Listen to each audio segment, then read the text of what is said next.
এই সময়টা আসলে যেমন আষাঢ় শ্রাবণ, এই 3টা মাস আমাদের জন্য সবচেয়ে। আর এখন যেই সরকারে আসছে ওই সরকারে কাজ করবে করে যায়। এখন এখন আমাদের নতুন প্রধানমন্ত্রী তারেক রহমান যদি আমাদের সবার দিকে সুনজরে দেখে এই কাজগুলো সবচেয়ে সিটি কর্পোরেশনের আন্ডারে এই কাজটা সিটি কর্পোরেশনে যদি বলে প্রধানমন্ত্রীর কাছে এই নির্দেশটা দেয়, তাহলে ইনশাল্লাহ আমাদের এই সমস্যা থাকবে না। আমরা আশা করি ইনশাল্লাহ আমাদের মার্কেটের সমস্যা, প্রতিবেশী যারা আছে তারা তাদেরও সমস্যা, সবারই একই সমস্যা, এই সমস্যা যেন আমাদের না থাকে। আমরা আমাদের প্রধানমন্ত্রীকে এটা যেন সুনির্দিষ্টভাবে দেখে প্রধানমন্ত্রী।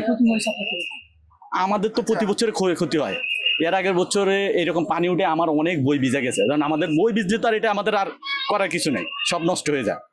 তা আমরা চাই যেন এখন এইটার দিকে সিটি কর্পোরেশনও একটু ভালো করে নজর দেয়। তারপরে সিটি কর্পোরেশন প্রধানমন্ত্রীকে যেন এই নির্দেশটা দিলে ইনশাল্লাহ কাজ দ্রুত শেষ করে লাগবে। প্রধানমন্ত্রী যেটাই ধরে ইনশাল্লাহ সব শেষ দ্রুতই করে। আচ্ছা, যেহেতু এটা প্রাকৃতিক দুর্যোগ বলা চলে, সেক্ষেত্রে আসলে প্রত্যেক বছরে এটার জন্য আগাম প্রস্তুতি নিয়ে রাখা উচিত কিনা?